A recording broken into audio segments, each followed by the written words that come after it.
Lecture number 54 part 2 end S 103 business combinations. पिछले lecture में हम लोग बात किए थे original business acquisition, CCT business acquisition, demerger under CCT और रिवर्स एक्विजिशन। ओरिजिनल में 6 स्टेप था, रिवर्स एक्विजिशन में ओरिजिनल का स्टार करके 2 को चेंज था। सीसीटी में मॉडिफाइड 6 स्टेप्स था और इसमें डीमर्जर अंडर सीसीटी में मॉडिफाइड में थोड़ा सा चेंज हो गया था। ट्रू? यस। इस लेक्चर में हम लोग बात करने वाले एक इलस्ट्रेशन का जिसका नाम है इलस्ट्रेशन नंबर 38, जो पेज नंबर 29.26 पे आया हुआ है। ठीक है, ओके। ये क्वेश्चन बहुत बड़ा है और इसी में लगभग पूरा लेक्चर खत्म हो जाता है, तो स्टार्ट करते हैं इस क्वेश्चन को। क्वेश्चन में ये बात है कि दो कंपनी है AX और BX। इसमें AX और BX दोनों मिल के ABX लिमिटेड बना दे रहा है। जनरली ए कंपनी बी को खरीदता था, उसके बाद हम लोग बिजनेस एक्विजिशन का काउंटिंग करते थे। इसमें क्या हो रहा है कि AX और BX मिल के एक कंपनी बना रहा है जिसका नाम है ABX लिमिटेड। ओके, तो बिजनेस एक्विजिशन में अक्वायरर कौन हुआ? अक्वायरर हुआ ABX लिमिटेड और अक्वायरी या फिर सेलर कौन हुआ? AX लिमिटेड और BX लिमिटेड। ठीक है, ओके। ये क्वेश्चन का जो टॉपिक मतलब जो क्वेश्चन जिस चीज़ के बारे में वो बता दिए तुमको। अब क्वेश्चन पूछ क्या रहा है? क्वेश्चन पूछता है कि 3 चीज़ कैलकुलेट करने के लिए। पहला, परचेज कंसिडरेशन कि ABX कितना PC देने वाला है टोटल में। दूसरा क्वेश्चन क्या पूछता है कि अगर 100 रुपया PC दे रहा है AX और BX दोनों को मिला के, तो AX को कितना देगा 100 रुपया में से और BX को कितना देगा 100 रुपया में से। ठीक है, तो अलॉटमेंट ऑफ PC पूछ रहा है। और थर्ड क्वेश्चन जो पूछ रहा है वो है balance sheet of ABX limited बनाने के लिए, कि जब तुम PC दे दिए, अलॉट कर दिए, तो लास्ट में ABX लिमिटेड का तुमको बैलेंस शीट बनाना होगा। ABX लिमिटेड यहाँ पे क्या बनेगा? पेरेंट कंपनी, क्योंकि वो अक्वायर किया है।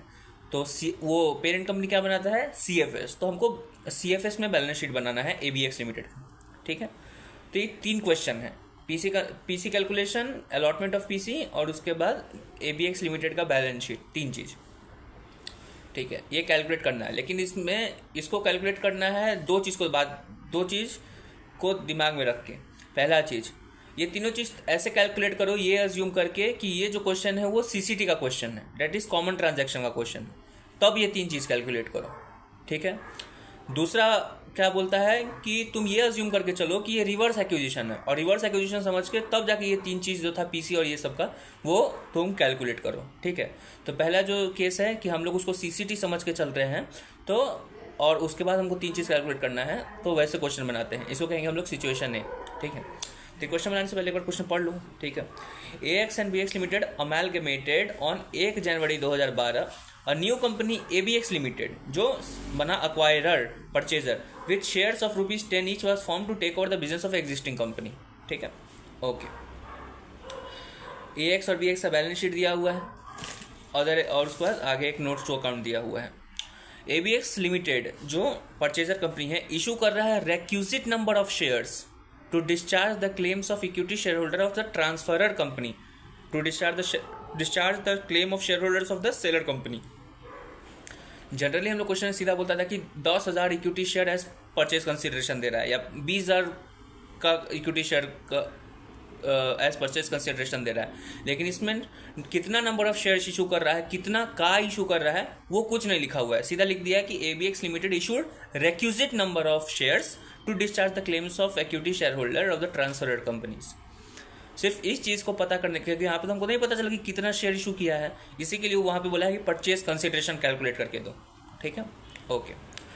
उसके बाद फिर एक और चीज़ बोला था कि परचेज कंसिडरेशन तो निकाल दिए, लेकिन इसमें से AX को कितना जाएगा, BX को कितना जाएगा, वो भी निकाल के दो, क्योंकि वो भी यहाँ पे नहीं लिखा हुआ है कि AX को कितना दे रहा है, BX को कितना दे रहा है। Okay. Also the new debentures were issued in exchange of the old series of both the companies. क्या बोल रहा है कि जो ABX लिमिटेड है वो डिवेंचर भी इशू कर रहा है, लेकिन डिवेंचर कोई नया इशू नहीं कर रहा है। क्या हो रहा है कि इस कंपनी का जब तुम बैलेंस शीट देखोगे, तो बैलेंस शीट में नॉन करेंट लायबिलिटीज में बोरोइंग में AX भी कुछ डिवेंचर इशू किए हुए हैं और BX भी डिवेंचर इशू किए हुए हैं। तो ये अपना डिवेंचर इशू किया था, ये अपना डिवेंचर इशू किया था, लेकिन जब दोनों मर्ज हो गया तो ABX बोला कि जो भी पिछला डिवेंचर उसको कैंसिल कर दो, हम तुमको फिर से डिवेंचर इशू करेंगे। तो ये PC का कोई पार्ट नहीं बन रहा है, ये खरीदने के लिए कोई काम नहीं आया। ठीक है, ये नॉर्मल वही जो था उसको वापस दे दिया, सिर्फ एक नया फॉर्म में, और कुछ नहीं था।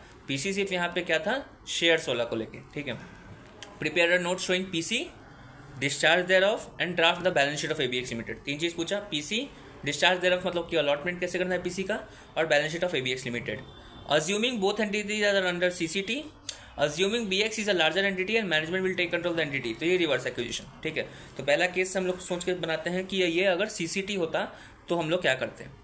तो भाई जब सीसीटी होता है तो हम लोग क्या करते हैं, दूसरा नंबर पर आता है तो मॉडिफाइड 6 स्टेप्स करते हैं, ठीक है। मॉडिफाइड 6 स्टेप्स करते हैं। स्टेप 1 अक्वायरर, ये जो हम क्वेश्चन का बनाया है वो अच्छा तरीका से मेरे रफ कॉपी में ही बनाया हुआ है, बुक कॉपी में बनाया हुआ है फेयर वाला में, लेकिन उसमें ठीक से नहीं है, हमको ठीक नहीं लगा है, वहाँ पे भी सर ही बनवाया हुआ है, यहाँ पे हम अपना तरीका से बनाए, ठीक है। तो modified 6 steps. Step 1 acquired, identify acquired ABX limited. Step 2 date of acquisition 1 January 2012। Step 3 purchase consideration. जब मॉडिफाइड 6 स्टेप्स का पीसी हम लोग निकालते हैं तो पीसी में जो शेयर्स होता है वो फेस वैल्यू पे आता है, ना कि फेयर वैल्यू पे आता है, और बाकी का जो भी कंपोनेंट है पीसी का वो एग्जैक्टली सेम है ओरिजिनल मेथड से, ठीक है। तो अब पीसी का तो फेस वैल्यू पे निकालेंगे वो हमको पता है, लेकिन भाई कितना नंबर ऑफ शेयर्स इशू हुआ हमको तो नहीं पता है, पहले तो वो ढूंढना है हमको। तो क्वेश्चन क्या बोल रहा है कि PC is the requisite number of shares. Purchase consideration exactly question में क्या है कि the requisite number of shares are issued. क्यों इशू किया है, because it is the PC, purchase consideration के नाम पे हम लोग requisite number of share issue किए हैं। जो requisite number of share issue किए हो, क्यों किए हो, to discharge the claim of equity share holders of seller company. जो भी सेलर कंपनी है एएक्स लिमिटेड और बीएक्स लिमिटेड का जो शेयर होल्डर था, वो लोग जो क्लेम कर रहा था एएक्स लिमिटेड और बीएक्स लिमिटेड का, उस क्लेम को सेटल करने के लिए हम लोग पीसी दे रहे हैं, और पीसी के नाम पे क्या दे रहे हैं, शेयर्स दे रहे हैं, ठीक है। तो एक बात बताइए, जो इक्विटी शेयर होल्डर है वो लोग क्या क्लेम कर रहा है, क्या क्लेम करता है, उसका क्लेम क्या होता है। उसका क्लेम होता है एसेट जो भी एक्स और या बीएक्स लिमिटेड के पास है। जैसे कि हम अगर शेयर होल्डर है एएक्स लिमिटेड के, तो हम मेरा क्लेम क्या, हम अपना अगर हम एक शेयर खरीद रहे हैं एएक्स लिमिटेड का, तो एक share is equal to what, एक share will be equal to asset, the liabilities, और जो भी उसके पास रिजर्व है वो सब कुछ हम क्लेम कर रहे होंगे। True only, without any confusion. एक शेयर अगर मेरे पास 10% शेयर है किसी कंपनी का, तो मतलब उसका 10% ऑफ एसेट, 10% ऑफ लाइबिलिटी और 10% ऑफ रिजर्व हम उसको ओन कर रहे हैं। ट्रू। तो that is what a equity share holder will claim. Clear and clear, very good. लेकिन सरल भाषा में क्या बोलते हैं सब लोग कि एक शेयर होल्डर का जो कोई सी कंपनी पे क्लेम होता है that is equivalent to net assets. मतलब अगर 10% शेयर होल्डिंग मेरे पास है, मतलब कि 10% of asset and 10% of liability, that is 10% asset minus 10% liability करोगे तो जो नेट एसेट आएगा वो हम क्लेम कर रहे हैं। लेकिन जो रिजर्व वाला पार्ट है उसके बारे में कोई कुछ नहीं बोलता है, ठीक है। अब क्यों नहीं है क्या नहीं हम नहीं पता, ओके फाइन। तो सर यही बोले थे कि जब क्वेश्चन बोला कि requisite number of shares is issue to discharge claim of equity share holder, तो हम लोग उतना नंबर ऑफ शेयर्स इशू करेंगे कि जो इक्विटी शेयर होल्डर है, जो इक्विटी शेयर होल्डर जो क्लेम कर रहा है उसको सेटल कर पाए। क्योंकि इक्विटी शेयर होल्डर क्या क्लेम करता है, नेट एसेट। तो एएक्स लिमिटेड का नेट एसेट निकालो और बीएक्स लिमिटेड का नेट एसेट निकालो, तो उसका जो नेट एसेट होगा exactly equivalent to that amount हम लोग पीसी इशू कर देंगे। True, very true. एएक्स का एसेट है कितना, 13,050 और लाइबिलिटी है सिर्फ 4,000 रुपया, ठीक है, ओके। तो नेट एसेट कितना हुआ, 9,050। तो एएक्स लिमिटेड का जो इक्विटी शेयर होल्डर है उसका क्लेम होगा 9050, that is net asset. Equity share holder उतना क्लेम कर रहा होगा 9050, और सेम बीएक्स लिमिटेड का इक्विटी शेयर होल्डर क्लेम कर रहा होगा 9,700। परफेक्ट, ओके परफेक्ट, समझ में आ गया।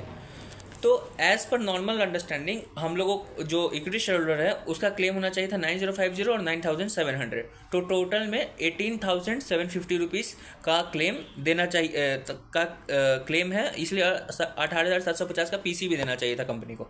लेकिन जो नॉर्मल अंडरस्टैंडिंग मेरा था कि एक इक्विटी शेयर होल्डर का क्लेम सिर्फ एसेट और लायबिलिटी पे नहीं रिजर्व पे भी होता है। ट्रू, तो उसको रिजर्व मिलना चाहिए। तो नेट एसेट के बाद तुमको रिजर्व माइनस करना होगा। एएक्स लिमिटेड का नेट एसेट है 9050, उसमें से रिजर्व 3050 तुमको माइनस करना होगा। वैसे ही बीएक्स लिमिटेड का। अब हमको समझ नहीं आया कि रिजर्व माइनस क्यों हुआ है।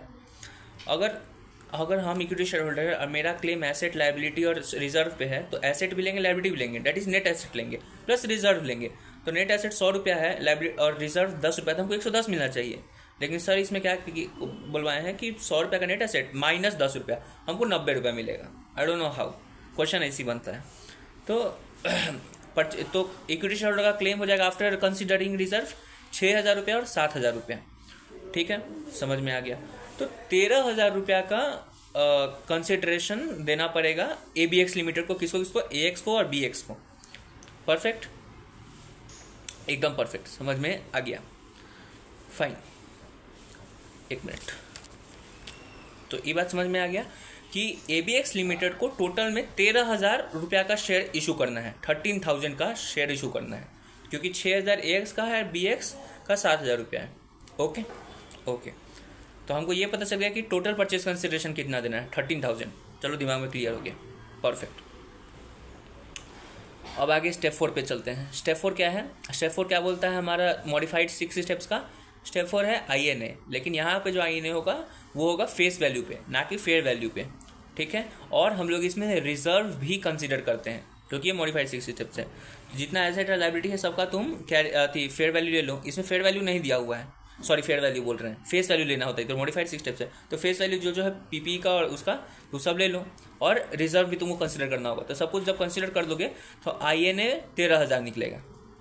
ठीक है, ओके, INA 13,000 निकल गया, परफेक्ट।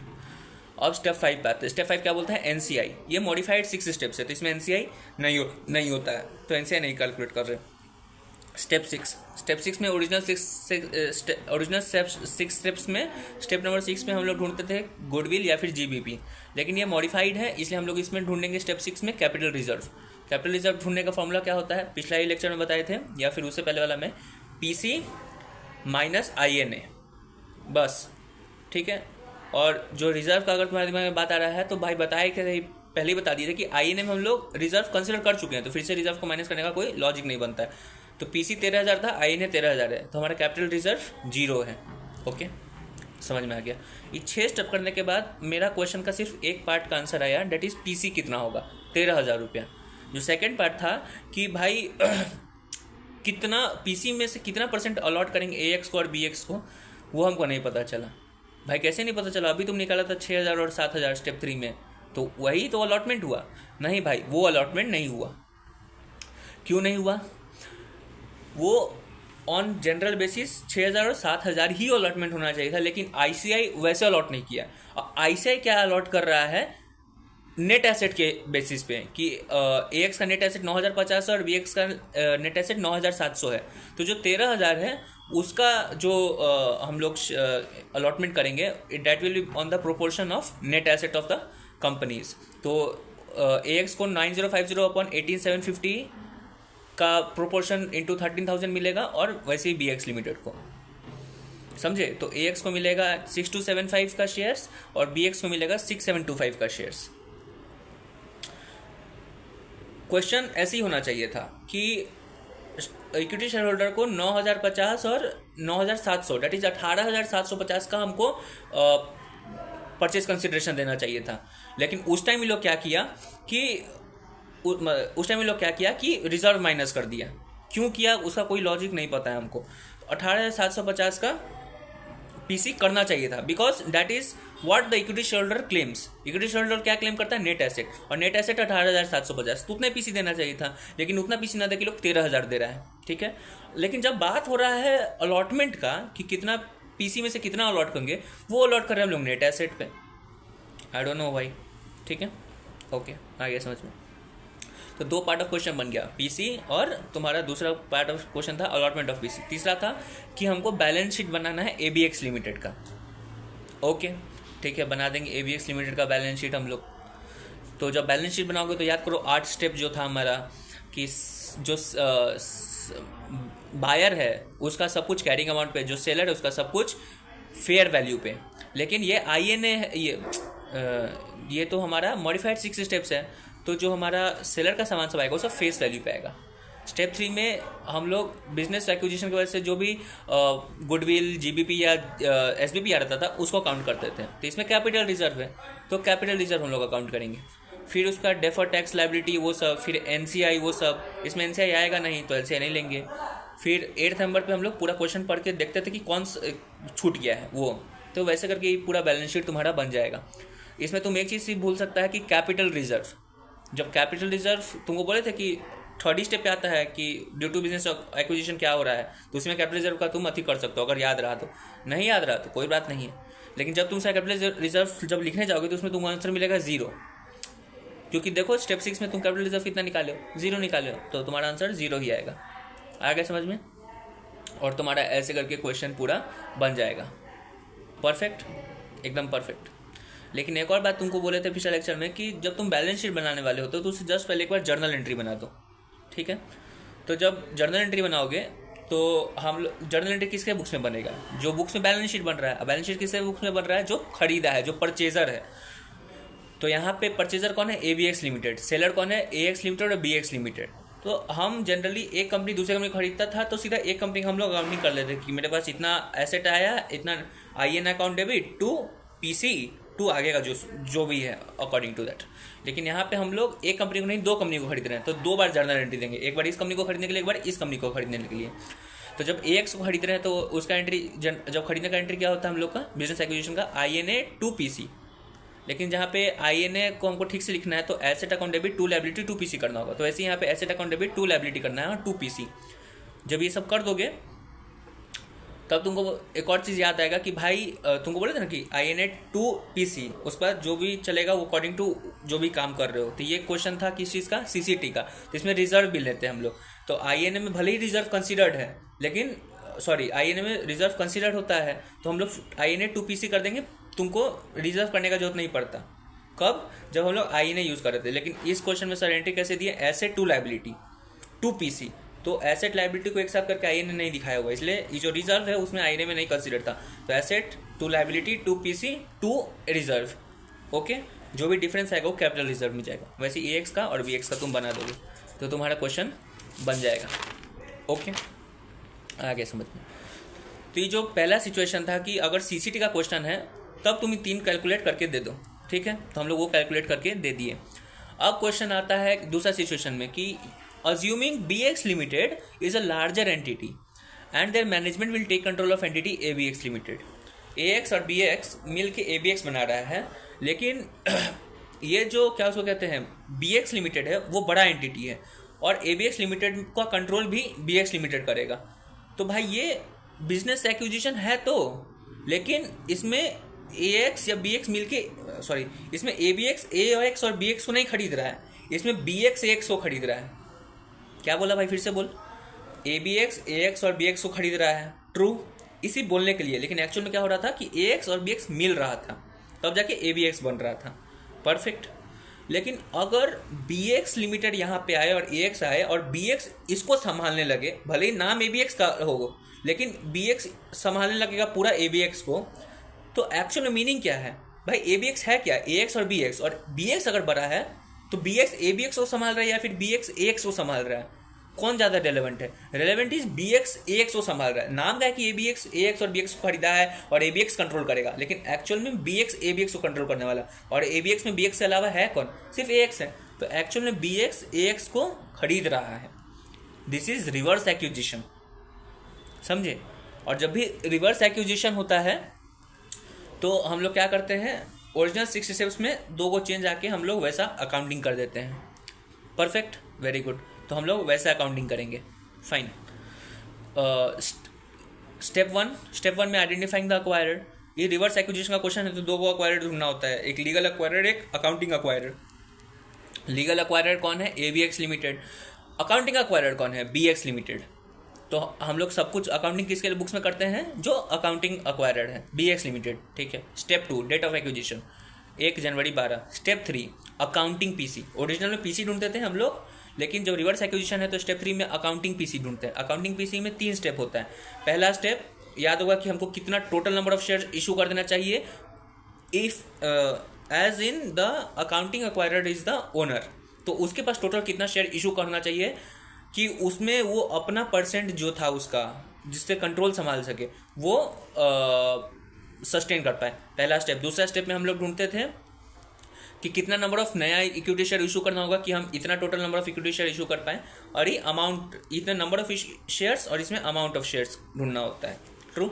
हमारा स्टेप 3 अकाउंटिंग PC का ये ऑब्जेक्टिव होता है कि जो अगर डीम हम लोग सोच रहे हैं कि अगर BX लिमिटेड, जो इन सब्सटेंस तो BX लिमिटेड ओनर है, तो वैसे ही सोच रहे कि अगर बी एक्स लिमिटेड ओनर होता तो और ये अगर ए एक्स को खरीदता तो इसके पास इतना शेयर होता बी एक्स लिमिटेड के पास, ट्रू। और उसके बाद फिर से उसको खरीदने के लिए और शेयर इशू करता, तो जो टोटल नंबर ऑफ शेयर्स होता वो उसमें से हमको, अच्छा सॉरी फिर से बोल रहे हैं, स्टेप 3 अकाउंटिंग पीसी का हमारा क्या ऑब्जेक्टिव है, हमको इतना number of equity share find करना है कि जो बी एक्स लिमिटेड इशू करेगा and still be X limited control ले पाए, ठीक है। तो उसके लिए 3 स्टेप अपनाते थे। तो स्टेप 1 में हम लोग क्या करते थे, number of equity share existing of the accounting acquired divided by stake to be maintain. तो नंबर ऑफ शेयर्स तो हमको पता है कि उसके पास बी एक्स लिमिटेड के पास 7,000 का शेयर है और एक शेयर का दाम 10 रुपया है, तो उसके पास 700 शेयर है। तो एग्जिस्टिंग नंबर ऑफ शेयर्स हमको पता है of accounting acquired B X limited है, तो बी एक्स का हमको पता है कि 700 शेयर्स है उसके पास, divide stake to be maintained. लेकिन स्टेक टू बी मेंटेन तो पता नहीं है कि कितना परसेंट स्टेक हमको क्या उसको कहते हैं मेंटेन करना है। तुम बोलेगा भाई अभी पार्ट ए में तो निकाल भी किया था कि 6,000 7,000, तो वैसे करके स्टेक निकाल दो। वो पार्ट ए का चीज़ था, वो सीसीटी वाला चीज़ था, वो दूसरा चीज़ है। तुमको पार्ट बी में अब ढूंढना है कि स्टेक कितना मेंटेन करना है। भाई हम लोग ये कैसे निकाले कि स्टेक कितना मेंटेन करना, वो कैसे पता चलेगा। याद करो जब भी रिवर्स एक्विजिशन का क्वेश्चन था तो क्या बोले थे कि जैसे क्वेश्चन दिखे तुमको कि लगे कि रिवर्स एक्विजिशन का क्वेश्चन है तो दो चीज़ में स्टेप्स होता है। पहला स्टेप चेक करो कि क्या ये क्वेश्चन रिवर्स एक्विजिशन का है, वो चेक करने के लिए तुमको दोनों कंपनी का एसएफएस बनाना होगा, स्टैंड अलोन। फिर उसके बाद अगर कोई एक जैसे कि B X on papers ABX खरीद रहा था, ठीक है, तो वैसे करके एसएफएस बनाओ। फिर जो ABX के पास अपना एग्जिस्टिंग शेयर है प्लस पीसी जितना इशू किया है उसको दोनों ऐड करोगे तब कुछ नंबर ऑफ शेयर्स आ जाएगा। इस नंबर ऑफ शेयर्स में जो अकाउंटिंग एक्वायर्ड है उसका तुम निकालो थी क्या उसको कहते हैं शेयर्स, और इसका जब दोनों का परसेंटेज निकालोगे तो वो तुमको पता चलेगा। True, very true. तो अगर इसको फॉर्मल भाषा में बोले कि स्टेक टू बी रिक्वायर्ड अगर निकालना हो तो क्या करते हैं, जो लीगल पीसी है, जो लीगल परचेज कंसिडरेशन है उसको ले लेते हैं, और लीगल परचेज कंसिडरेशन प्लस जो लीगल एक्वायर्ड है वो दोनों का शेयर्स हम लोग एक साथ कर लेते हैं। क्यों? क्योंकि ये नंबर ऑफ शेयर्स हम लोग दिखा कर रहे होते हैं लीगल एक्वायर्ड के CFS में।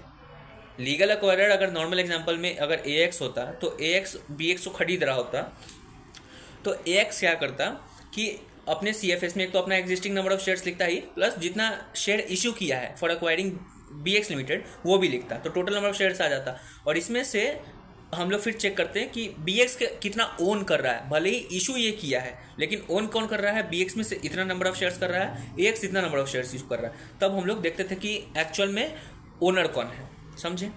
तो हम लोग सब कुछ चेक करते थे। स्टेक टू बी मेंटेन ढूंढने के लिए हमको लीगल पॉइंट ऑफ व्यू से देखना होता था। तो लीगल पॉइंट ऑफ व्यू से क्या देखते थे, पहले legal PC plus legal existing share, legal owner जो लीगल एक्वायर्ड है उसका पीसी प्लस एग्जिस्टिंग वो दोनों कर लेते थे। उसमें से दो चीज़ निकालते थे कि लीगल एक्वायर्ड कितना ओन कर रहा है और अकाउंटिंग एक्वायर्ड कितना ओन कर रहा है। तो जब तुम देखोगे तो परसेंट तुमको समझ में आ जाएगा।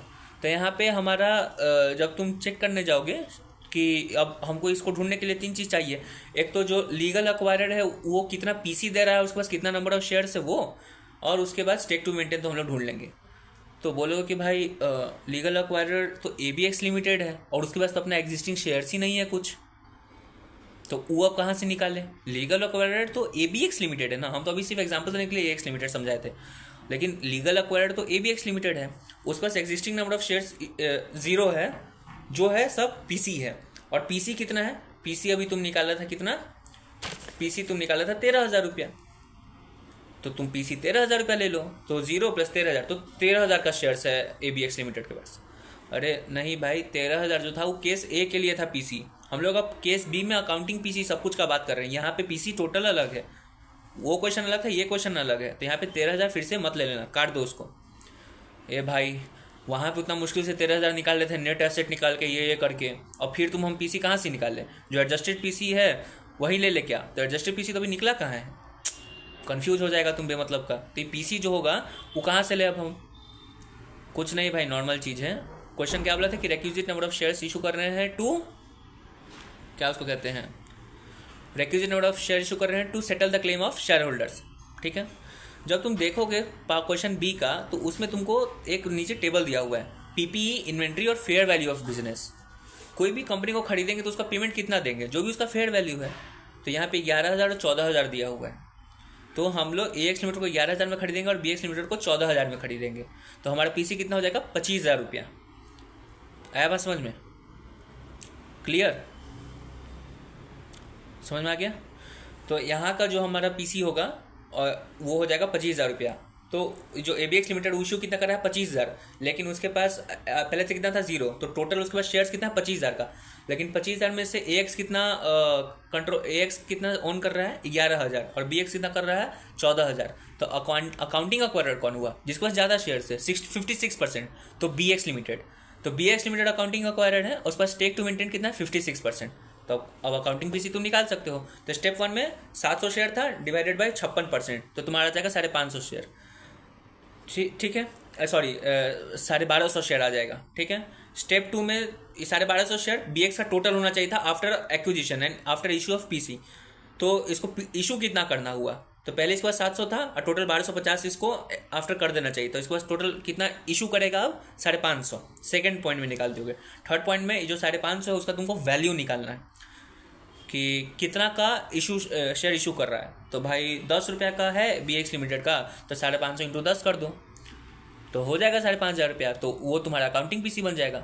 अरे नहीं यार, याद करो, अकाउंटिंग पीसी ढूंढने के लिए स्टेप 3 में हम लोग नंबर ऑफ शेयर जो 2 में आया है उसको मल्टीप्लाई करते थे fair value of the share of the accounting acquired. तो अकाउंटिंग अक्वायर्ड का फेयर वैल्यू थोड़ी हो, तो फेस वैल्यू है ₹10। तुमको फेयर वैल्यू निकालना है। और फेयर वैल्यू कैसे निकाले भाई शेयर का, आराम से दिया हुआ है। फेयर वैल्यू ऑफ शेयर क्या होता है, fair value of the business divided by number of shares. Fair value of business B X का कितना है, 14,000 रुपया, और उसके पास नंबर ऑफ शेयर्स कितना है, 700। तो एक शेयर का फेयर वैल्यू कितना हुआ, 20 रुपया। तो हमारा एक्चुअल अकाउंटिंग पीसी होगा 550 इंटू ₹20, डेट इज 11,000 रुपया। समझे? तो हमारा स्टेप 3 में अकाउंटिंग पीसी कितना आया, 11,000 रुपया। Okay, perfect. ये अकाउंटिंग पीसी में सिर्फ एक चीज़ हम लोग 2 चीज़ नया सीखे। पहला चीज़ कि स्टेक टू बी मेंटेन कैसे ढूंढना होता है, वो स्टेक टू बी मेंटेन ढूंढने के लिए लीगल पॉइंट ऑफ व्यू से ढूंढेंगे कि लीगल पीसी प्लस एग्जिस्टिंग, उसमें परसेंट निकाल दोगे तो तुमको पता चल जाएगा कि स्टेक टू मेंटेन कितना है। और उसके बाद स्टेप 3 में फेयर वैल्यू ऑफ बिजनेस से मल्टीप्लाई करना होता है, तो हम लोग वो करते हैं। 2 चीज़ ठीक है। अब स्टेप 4 पे आते हैं। स्टेप 4 क्या होता है, INA, रिवर्स एक्विजिशन है। तो स्टेप 4 में कोई डिफरेंस है नहीं, कोई डिफरेंस नहीं है, सेम ओरिजिनल स्टेप्स की तरह है। तो सब कुछ फेयर वैल्यू पे ले लो, जो ओरिजिनल 6 स्टेप बोलता है। फेयर वैल्यू पे ले लिया। एसेट लायबिलिटी किसका लिया जाता है, सेलर का। यहाँ सेलर कौन है, AX लिमिटेड। अकाउंटिंग सेलर कौन है, AX लिमिटेड, तो उसका ले लो। तो 9,050 तुम्हारा आ गया INA। स्टेप 5 NCI, जो रिवर्स एक्विजिशन है उसमें स्टेप 5 NCI को हम लोग नहीं कंसिडर करते, स्टेप 5 छोड़ दो। स्टेप 6 क्या बोलता है, गुडविल या GBP। तो उसको जब कैलकुलेट करोगे तो तुमको समझ में आ जाएगा कि हमारे पास गुडविल क्या उसको कहते हैं। अरे भाई एक चीज़ हम लोग मिस्टेक कर दिए, फिर से क्या मिस्टेक कर दिए। अभी जब हम लोग स्टेप 4 INA ढूंढ रहे थे तो उस टाइम क्या बोले थे कि सब कुछ फेयर वैल्यू पे ले लो। तो तुम क्या करोगे कि PP और ये सब का तुम जो नेट एसेट करोगे AX का, वो तुम उसका जो कैरिंग वैल्यू है वो ले लोगे। लेकिन देखो जो टेबल दिया था पार्ट B का, उसमें PP और इन्वेंट्री का फेयर वैल्यू दिया हुआ है, तो तुमको PP और इन्वेंट्री का कैरिंग अमाउंट ना लेके फेयर वैल्यू लेना होगा। तो जब लोगे तो INA तुम्हारा 9,050 ना कि 10,100 आएगा। तो स्टेप 6 में जब जब गुडविल GBP ढूंढोगे तो तुमको 11,000 में से 10,100 माइनस करोगे तो गुडविल आएगा 900 रुपया का। ठीक है, ओके। तो ऐसे करके तुम्हारा पूरा क्वेश्चन बन जाएगा। इस क्वेश्चन में तुमको याद रखने के लिए क्या है कि क्या इंपॉर्टेंट, मतलब कैसे तुमको अगर हम समराइज़ करना चाहें तो क्या। क्वेश्चन में 2 पार्ट था और 2 पार्ट में हमको 3 चीज़ कैलकुलेट करना था। पार्ट ए में जब हम लोग पीसी कैलकुलेट कर रहे थे उसको कैलकुलेट करने के दिमाग में रखना है कि शेयर होल्डर क्या क्लेम कर रहा है। शेयर होल्डर क्लेम करता है नेट एसेट, लेकिन ऐसे ही बोला था कि रिजर्व भी क्लेम कर रहा है और रिजर्व माइनस कर रहा है, तो वो याद रखना। और जब पीसी का अलॉटमेंट कर रहे होगे तो उसको जब तुम निकाले 6,000 7,000 वो मत लेना, तुम नेट एसेट के ऊपर प्रोपोर्शन करना। तो ये पार्ट ए में तुमको याद रखना है। जब पार्ट बी में आओगे तो तुमको पार्ट बी में रिवर्स एक्विजिशन करना है। रिवर्स एक्विजिशन का जब अकाउंटिंग पीसी ढूंढ रहे होगे तो उस टाइम तुमको 2 चीज़ याद रखना है। पहले तो स्टेक टू मेंटेन करने के लिए तुमको लीगल पॉइंट ऑफ व्यू से ढूंढना होगा, और उसके बाद जो फेयर वैल्यू ऑफ बिजनेस है तुमको फेयर वैल्यू ऑफ शेयर्स ढूंढना होगा। ये याद रखना, ठीक है, एकदम परफेक्ट। और उसके बाद जो INA है, जब हम लोग स्टेप 4 निकाल रहे थे रिवर्स एक्विजिशन का तो हम गलती से 9,050 कर दिए थे क्योंकि टेबल नहीं देखे थे, तो टेबल याद रखना। तो बस यही था तुम्हारा लेक्चर नंबर क्या उसको कहते हैं 54 पार्ट 1 है शायद या समथिंग। और अगर कुछ बच गया है तो आई विल चेक वंस।